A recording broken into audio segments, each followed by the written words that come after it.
Hi friends! I want to show you today my favorite little tools that I can't live without in my jeweler's workshop. Let's start with the soldering paste. It's a very handy item that helps you with soldering, but more specifically with holding elements and aligning them while you solder. It's especially useful with rings, bails and prongs, any little elements that otherwise would be difficult to hold in place. I use it regularly now and it works as a third hand that you can mold and shape however you like. Next we have a miter jig. I didn't have this tool for years, but the moment I got it, I was surprised how much of a game changer it was, and I was asking myself why I didn't get it sooner.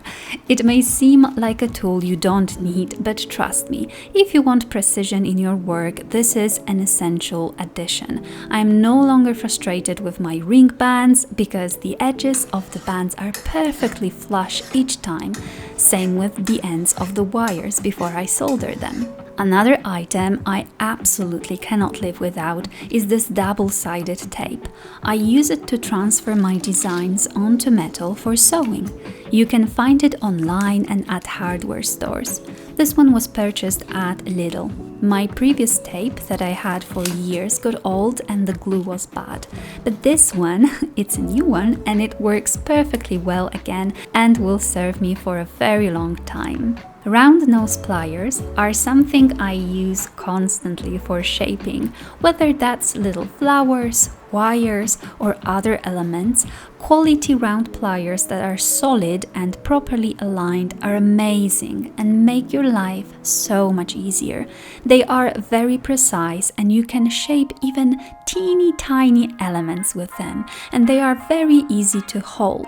These bristle wheel attachments for a rotary tool are amazing. They are useful for sanding and polishing. I use the blue ones to remove patina and pre-polished metal, and I love the satin effect the white ones can create. I also love these Pumice Wheels.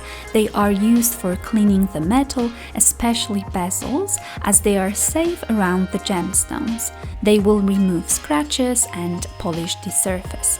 It's a staple in my stone setting process and I honestly cannot live without them. I use them constantly now.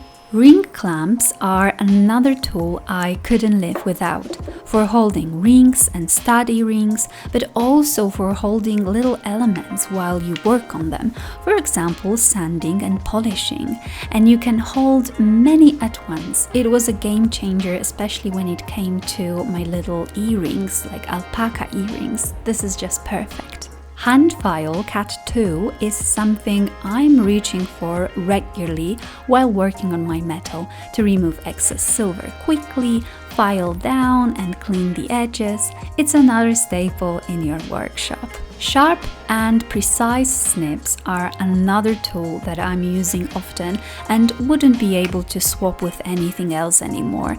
After using straight shears for many years, the cheap ones with a spring that would fall out every time, these snips have proved to be much better and easier to use, and I'm no longer frustrated looking for the spring on the floor. This shouldn't surprise anyone, but simple brass tweezers are like a third hand. I pick everything with them, all of the small elements, and I also use them while soldering. They might as well be glued to my hand, honestly. Patina, this one is called Platinol, and it's the kind that you don't dissolve in water. Honestly, I don't remember the last time I didn't use it in my jewelry pieces.